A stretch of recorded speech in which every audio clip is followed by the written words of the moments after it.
کسی نے ان سب کو متحد کرنے کا فیصلہ کر لیا۔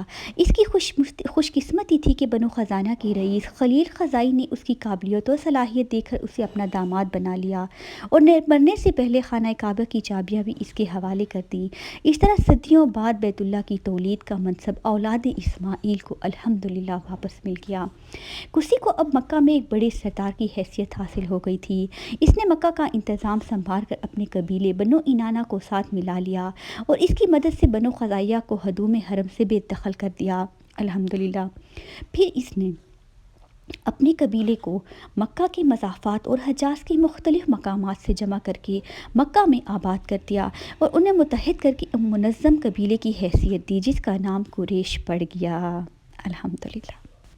یہ نام پڑھنے کی کئی وجوہ بیان کی گئی ہیں۔ بعض نے کہا ہے کہ قریش کا لفظ تقرش کے نکلا ہے، جس کے معنی ہے انتشار کے بعد متحد ہو جانا، چونکہ نذر بن کنانہ کی منتشر اولاد کسی نے متحد کر دیا، اس لیے اس نئی اجماعیت کا نام قریش پڑ گیا۔ یہ بھی کہا گیا ہے کہ نذر کو قریش کہا جاتا ہے اس لیے کہ اس کی اولاد بھی اسی نام سے مشہور ہو گئی۔ ناظرین کرام، بعض نے کہا ہے کہ فبر بن مالک قلعہ کا قریش تھا، جو اصل میں ایک طاقتور سمندری جانور کا نام ہے۔ اس کے بعد اولاد کنانہ کو بھی اس کی طاقت اور شوکت کے باعث قریش کہا جانے لگا۔ کسی کی قیادت میں مکہ قریش کی چھوٹی سی ریاست بن گیا۔ کسی ایک بڑے سیاستدان کا ذہن لے کر پیدا ہوا تھا۔ اس نے مکہ کی انتظامی امور کو مذہبی، عدالتی، عسکری امور میں تقسیم کر دیا۔ خانہ کعبہ، مسجد الحرام، حاجیوں کی خدمت کے علاوہ شہری انتظامات اور خدمات کو بہتر بنایا۔ یہ خدمات 6 شعبوں میں تقسیم کی گئی۔ حجابہ یا سیادان یعنی خانہ کعبہ کی کلید برداری اس کے نگران کے پاس بیت اللہ کی چابی ہوا کرتی تھی۔ اس کی اجازت کے بغیر کوئی اندر نہیں جا سکتا تھا۔ سقایا یعنی حج کے دنوں میں حاجیوں کو میٹھا پانی پلانا۔ رفادہ یعنی حاجیوں کو کھانا کھلانا۔ لوا یعنی پرچم نصب کرنا جس کے تحت فوج اکٹھی ہوتی تھی۔ قیادت یعنی میدان جنگ میں لشکر کی کمان سنبھالنا۔ اور چھٹا ندوہ یعنی مجلس مشاورت۔ مسجد الحرم سے متصل ایک کشادہ مقام میں یہ مجلس آراستہ ہوتی تھی۔ اس مقام کو دار الندوہ کہا جاتا تھا۔ قریش سردار یہاں جمع ہو کر اہم امور کے فیصلے کیا کرتے تھے۔ جنگ کے لیے لشکروں اور تجارتی قافلوں کی روانگی بھی یہیں سے ہوتی تھی۔ نکاح کی رسم بھی یہاں انجام پاتی تھی۔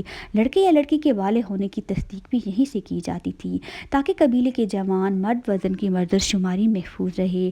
یہ شعبے گویا قریش کی حکومت کی 6 وزارتیں تھیں، جن کا حصول نہایت ہی عزت شرافت کی بات سمجھی جاتی تھی۔ قصہ کی زندگی میں ہی اس کے 2 لڑکے عبد البردار اور عبد المناف ان عہدوں سے مقرر ہو گئے تھے۔ کسی نے حاجیوں کو پانی پلانے، کھانا کھلانے، جنگوں کی قیادت شعبے عبد مناف کے سپرد کر دیے تھے اور بیت اللہ کی کلید برادری دار الندوہ کی تولید پر پرچم اٹھانے کی خدمت عبدالدار کے حوالے کر دی تھی۔ بیت اللہ کی کلید برادری کا اعزار بنو عبداد کے پاس آج تک باقی ہے۔ فتح مکہ کے موقع پر نبی کریم صلی اللہ علیہ وآلہ وسلم نے بھی اس خاندان کے حضرت عثمان بن طلحہ رضی اللہ تعالیٰ کو نہ صرف عہدے پر باقی رکھا بلکہ خوشخبری دی کہ یہ خدمت انہی کی اولاد میں ہمیشہ باقی رہے گی اور جو ان سے حق چھینے گا وہ ظالم ہوگا۔ عبد المناف کے 2 بیٹے اس کے جانشین ہوئے، ہاشم اور عبد الشمس۔ ابن ہاشم تنگ و دستمک، متحرک اور دلیر آدمی تھا۔ اس کے لڑکے بھی کئی تھے، اس لیے اس نے قریش فوج کی کمان سنبھالی تھی۔ عبد شمس کے بعد اس کا لڑکا امیہ قریشی کا سپہ سالار بنا اور پھر یہ عہدہ امیہ کی اولاد میں جو بنو امیہ کے نام سے مشہور ہوئی مدت دراز تک باقی رہا۔ یہاں سے آپ کو پتہ چلا ہوگا کہ بنو امیہ کون تھے۔ ہاشم نے مالداری اور فراخت برادری کی نعمت کا حق ادا کرتے ہوئے حاجیوں کو کھانا پلانے کی خدمات غیر معمولی لگن سے انجام دی۔ ان کا نام ہاشم اس لیے پڑا کہ وہ روٹی کے چھوٹے چھوٹے ٹکڑے کر کے انہیں شوربے میں بھگو کر ضرورت مندوں کو کھلایا کرتے تھے، جس کو پینڈا اور صحبت آج بھی کہا جاتا ہے۔ قریش تجارت پیشہ لوگ تھے، مگر اس کی تجارت ارد گرد کے علاقوں میں ہی ہوا کرتی تھی۔ ہاشم نے اس تجارت کا دائرہ دوسرے ملکوں تک پھیلانے کا جرأت مندانہ کارنامہ بھی انجام دیا۔ وہ خود شام کے شہر کیسریا گئے، جہاں کیسر ٹھہرا ہوا تھا۔ وہاں ہاشم نے یہ معمول بنا لیا کہ روزانہ ایک بکری ذبح کر کے آس پاس کے لوگوں کو ضیافت کرتے۔ کیسر کو اس کی اطلاع ہوئی تو انہوں نے اس کو اپنے پاس بلا لیا۔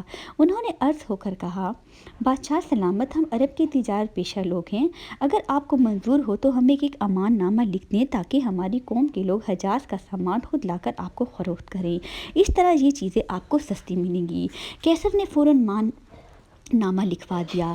اس کے بعد قریش کے قافلے بے خوف و خطر شام تک آنے جانے لگے اور ان کے ہاں خوشحالی کی شرح بڑھتی گئی۔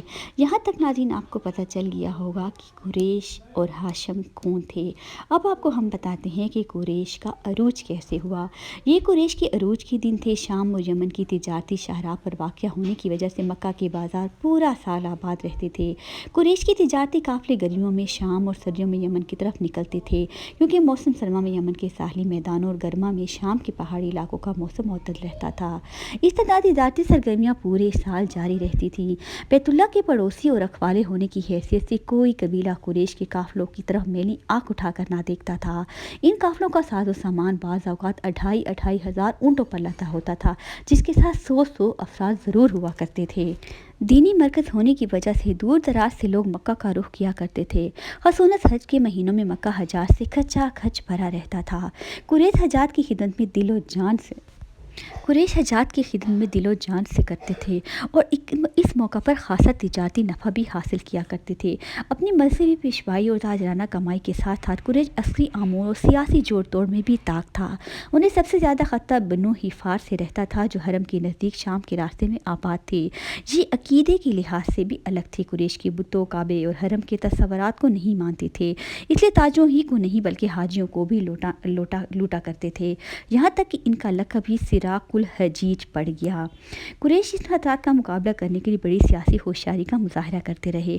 انہوں نے اپنی ادبی کمک کو پورا کرنے کے لیے مکہ کے نواح میں آباد بنو کنانہ اور بنو مدرکہ کے ان قبائل کو اپنا خلیف بنا لیا تھا، جنہیں احابیش کے نام سے یاد کیا جاتا ہے۔ ان کے علاوہ غلاموں کی ایک الگ فوج تشکیل دی گئی تھی جسے ابدان کہا جاتا تھا۔ یثرب میں یہود کیسے آئے، اب اس پر بھی ایک روشنی ڈالتے ہیں۔ مکہ کے بعد جزیرہ العرب کا دوسرا بڑا شہر یثرب تھا۔ یہ ایک زرعی علاقہ تھا جہاں باغ اور کنویں کثرت سے تھے۔ کھجور انگور یہاں کی خاص پیداوار تھی۔ مکہ میں گرمی اور سردی شدید تر ہوتی تھی، مگر یثرب کی آب و ہوا نسبتاً بہتر اور معتدل تھی۔ لوگوں کا زیادہ تر پیشہ کھیتی باڑی اور باغبانی تھا۔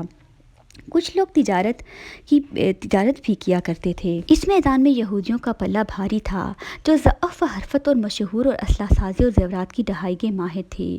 یہودیوں کا ایک محلہ بنو کناف ڈھائی کے کام کا مرکز تھا، مگر اس یہودیوں میں بہت کم خاندان ایسے تھے جو نسباً بنی اسرائیل تھے۔ ان کی اکثریت عرب تھی، جن کا تعلق جذام قبیلے سے تھا۔ یہ لوگ حضرت موسیٰ علیہ السلام پر ایمان لائے اور پھر قوم عمالقہ، جو یہود کی دشمن اور بت پرستی کی زیادتیوں سے تنگ آ کر شام کو خیر باد کہہ کر حجاز چلے گئے تھے۔ یثرب بنی اسرائیل کی آمد سے قبل بھی آباد تھا۔ اس وقت یہاں کے مقامی باشندے بنو سعد، بنو ازرق اور بنو مطرف تھے، جو قوم عمالقہ سے تعلق رکھتے تھے۔ عمالقہ اس زمانے میں مکہ سمیت حجاز کے دوسرے مختلف علاقوں میں بھی آباد تھے۔ جذام کے عربی نسل یہودی جب یثرب آئے تو یہاں کی عمالقہ کی کمزوری کا فائدہ اٹھا کر اپنی اجاداری قائم کر لی۔ ان عرب یہودیوں کے یثرب آنے کی ایک بڑی وجہ یہ تھی، ان کے علماء نے تورات میں پڑھا تھا کہ آخری نبی ہجرت کر کے ایسے نخستان میں آئیں گے جس سے دونوں طرف جلتی ہوئی سطح مرتب ہوگی۔ یثرب ان نشانیوں پر پورا اترتا تھا، اس لیے بہت سے یہودی یہاں آباد ہو گئے۔ یہ یثرب میں یہود کا پہلا قدم تھا۔ ایک مدت تک یثرب پر یہود کی بالادستی قائم رہی۔ صدیوں بعد جب یمن میں معارب کا مشہور زمانہ بند ٹوٹا اور سبا کی عظیم الشان سلطنت پارا ہوئی تو وہاں کے کھیتانی عربوں کے دو قبیلے نقل مکانی کر کے یثرب آ گئے۔ یہ قبائل اوس اور خزرج تھے۔ اوس کے لوگ یثرب کے زرعی علاقوں میں یہودی آبادیوں کے قریب سکونت پذیر ہوئے۔ خزرج نے یثرب کے وسط میں گھر بنا لیے۔ رفتہ رفتہ اوس اور خزرج کی آبادی بڑھ گئی اور وہ یثرب کی ایک بڑی طاقت بن گئے۔ تاہم یہودیوں نے تعداد کی کمی کے باوجود اپنا سیاسی و اقتداری وزن باقی رہا۔ تجارتی اور صنعتی لحاظ سے وہ بہرحال فائق تھے۔ مختلف ہتھ کنڈوں اور مکر و فریب کے ذریعے انہوں نے کبھی اوس اور خزرج کو اپنے اوپر غالب نہ آنے دیا۔ ان دونوں طاقتوں کے درمیان جنگوں، معاہدوں، مذاکرات اور سیاسی چلن کا سلسلہ چلتا رہتا تھا۔ 70 کی دہائی میں جب رومیوں نے شام میں یہودیوں پر زندگی تنگ کر کے انہیں بھاگنے پر مجبور کیا تو ایک بار پھر یہودیوں کے بہت سے خاندان یثرب میں آباد ہو گئے، جن میں زیادہ تر بنو نصیر اور بنو قریظہ کے لوگ تھے۔ یہ دونوں قبیلے بھی عرب نسل یہودی تھے جو جذام کی شاخ سے تھے۔ یہ عرب قومیت میں ہی کا اثر تھا کہ یہ لوگ یہودی ہونے کے باوجود آثار ابراہیمی کا پورا احترام کرتے تھے، مکہ اور خانہ کعبہ سے بے حد عقیدت رکھتے تھے۔ اسرائیلی نسل کے یہودی عموماً فریب کار اور بزدل تھے، مگر یہ عرب یہودی چالاک ہونے کے ساتھ ساتھ بڑے جنگ آزما بھی تھے۔ ان کے نام بھی عربوں ہی جیسے تھے۔ بعد میں اوس اور خزرج کے بعض لوگ بھی ان کے ہم مذہب ہو گئے تھے۔ ان جنگجو یہود نے یثرب میں فصیل بند بستیاں اور قلعے بنا کر یہودی آبادی کو عکسی طور پر مضبوط کر دیا۔ یثرب کو شمال کے بعد جنوبی حملہ آوروں کا سامنا بھی ہوا۔ جب یمن کے تبا بادشاہوں کو عروج حاصل ہوا تو آخری تبا اسد ابو کرب نے جسے قسنان تبہ بھی کہا جاتا ہے، یثرب پر چڑھائی کی۔ یثرب کے لوگوں نے اس کا بڑی پاکداری سے سامنا کیا، خصوصاً خزاچ کے بنو نجار نے بھرپور مقابلہ کیا۔ حسنان تبہ نے یثرب کی اینٹ سے اینٹ بجا دینے کا تہیہ کیا ہوا تھا، مگر شہر کے دفاع کے لیے یہودی اور عرب یکجا تھے۔ چنانچہ اس موقع پر دو یہودی عالموں نے حسنان کو خبردار کرتے ہوئے کہا، ایسا مت کرنا کیونکہ یہ جگہ نبی آخر الزمان کی ہجرت گاہ بنے گی۔ یہ سن کر حسان نہ صرف اپنے ارادے سے باز آ گیا بلکہ واپسی میں اس نے مکہ میں قیام کیا، انہیں یہودی علماء کی ہدایت کے مطابق کعبہ کا طواف کیا اور اسے نیا غلاف پہنایا۔ اس نے بنو جرہم کو، جو اس دور میں کعبہ کے والی تھے، تنبیہ کی کہ وہ بیت اللہ اور مسجد الحرام کو ہر قسم کی نجاست سے پاک رکھنے کا اہتمام کریں۔ آنے والے دور میں یثرب کے یہودی اور عربوں کے تعلقات، جو شروع میں دوستی اور تعاون پر مبنی تھے، کشیدہ ہوتے چلے گئے۔ اس کی بڑی وجہ یہ تھی کہ اوس اور خزرج اپنی عددی کثرت کی وجہ سے اب یثرب کی اصل غالب طاقت کی حیثیت اختیار کر گئے تھے۔ یہودی اپنی بستیوں اور قلعوں میں خود مختار ہونے کے باوجود ان سے خطرہ محسوس کرتے تھے، اس لیے وہ ان سے عداوت پر اتر آئے اور ان میں پھوٹ ڈلوانے کے لیے محترق رہے۔